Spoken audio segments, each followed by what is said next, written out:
ஓம் சரவணபவ. ஓம் சரவணபவ. ஓம் சரவணபவ. உலகெங்கிலும் வாழும் அனைத்து தமிழ் உள்ளங்களுக்கு நமது கந்தன் கருணை புஷ்ப ஜோதிடம் சேனலுக்கு உங்களை அன்புடன் வரவேற்கிறேன். இன்றைய நாள் 14/6/2025 சனிக்கிழமை. நமக்கு என்ன தகவல்களை முருகன் சொல்ல காத்திருக்கார் அப்படின்றத நம்ம புஷ்ப ஜோதிடத்து வழியா நாம் போய் இப்போ தெரிஞ்சுக்கலாம். சரி வாங்க, நம்ம நேரத்தை கடக்காம நம்ம அந்த ஆருடத்தை நம்ம இன்னைக்கு பார்த்துருவோம்.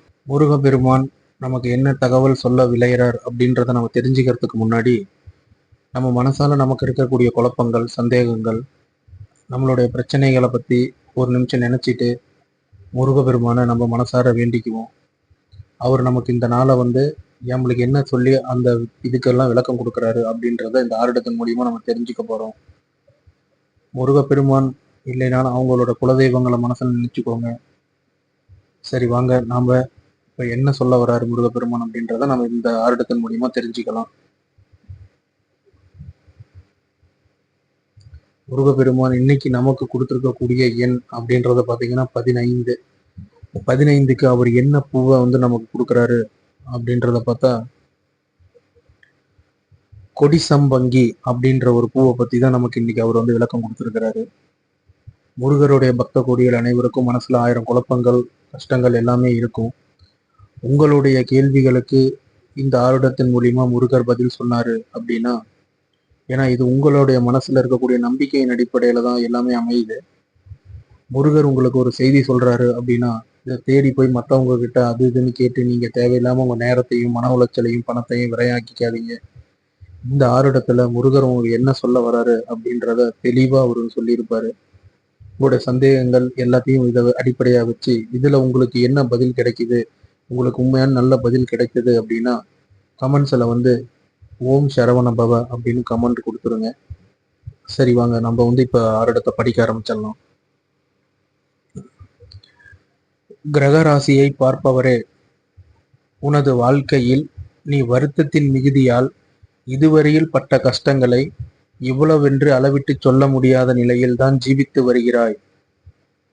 உன் ராசியின் பலன் பலவிதத்திலும் நாணயத்தையும் நம்பிக்கையையும் குறைத்து கொண்டு வரும் காரணத்தினால் உன் மனம் புண்பட்டு தாமரை இலையில் தண்ணீர் போல தத்தளிக்கிறது. ஆனால் உனக்கு ஆண்டவன் எவ்வழியிலும் பிழைக்க சக்தியை கொடுத்திருக்கிறான். அப்படி இருந்தும் எவ்வளவு சம்பத்தியம் ஏற்பட்டாலும் மறுநாள் காலையில் கையில் அரை காசும் நில்லாது உனக்கு கஷ்டங்கள் நிறைந்திருந்தாலும் சொந்தக்காரர்களிடம் வணங்கி எதையும் கேட்கவோ பேசவோ மனம் இராத நிலையில்தான் யாரையும் பொருட்படுத்தாமலே குந்து கொள்கிறாய். ஆனால் உன் திடமான மனதிற்கும் வைராக்கியத்திற்கும் தகுந்த அதிர்ஷ்டவசம் பொருந்தவில்லையே என்றுதான் கவலைப்பட வேண்டியிருக்கின்றது. தவிர இதுவரையில் பல பேர்களை நம்பி மோசம் போயிருக்கின்றாய். அதற்காக கவலைப்படாதே. உன் நம்பிக்கையில் ஒருவித லாபங்கள் அடையக்கூடும். உன் வாழ்க்கை சீர்படவும் கவலைகள் தெளியவும் உன் தொழில் முன்னேற்றம் அடையவும் 20 நாட்களின்று. ஆனால் ஆண்டவனை மறமாமல் துதித்தால் பல வழியிலும் உனக்கு வெற்றியே கிடைக்கும். கவலைப்படாதே, இது மத்திவம். இந்த நாளை முருகர் மத்தீபம் அப்படின்ற ஒரு நாளா குறிப்பிடுறாரு. மத்தீபம் அப்படி என்றால் தடை அப்படின்னு தான் அர்த்தம். அதாவது நம்ம செய்யக்கூடிய செயல்களுக்கு கொஞ்சம் தாமதம் ஏற்படும். அதாவது பொறுத்து நீங்க இந்த செயலை செய்யணும். ரெண்டாவது, உங்க சொந்தக்கார பந்தக்காரங்க யாருக்கிட்டையும் நீங்க கை எதிர்பார்க்காம இதுவரையும் வைராகத்தின் அடிப்படையில இருக்கீங்க. இது ரொம்ப சந்தோஷமான ஒரு விஷயம்தான். ஏன்னா முருகர் அந்த நிலைமையில உங்களை வச்சிருக்காரு. இன்னும் 20 நாட்கள்ல உங்களுக்கு ஒரு நல்ல செய்தி கிடைக்கும் அப்படின்னு இன்னைக்கு ஒரு தகவல் கொடுக்குறாரு. முருக பக்தர்கள் எல்லாரும் எதுக்கும் கவலைப்படாதீங்க. கண்டிப்பா முருகர் உங்களை கைவிட மாட்டாரு. நீங்க மன தைரியத்தோட இருங்க. இன்னும் முருக பக்தர்களுக்கு சொல்லணும்னா, பொதுவா நீங்க வேல்மாறல் படிச்சுட்டு வந்தீங்கன்னாவே வாழ்க்கையில பெரிய மாற்றங்கள் உங்களுக்கு ஏற்படும். வேல்மாறலை சாதாரணமா நினைக்காதீங்க. அது மிகப்பெரிய கவசம்.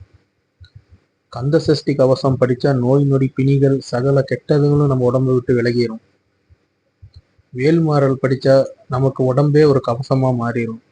வேல்மாறலோட மகத்துவத்தை இதுல வரும் வார்த்தைகளால சொல்ல முடியாது. சரி, இன்னைக்கு என்ன முருகர் சொல்லியிருக்காரு அப்படின்றத இங்க தெரிஞ்சுக்கிட்டீங்க.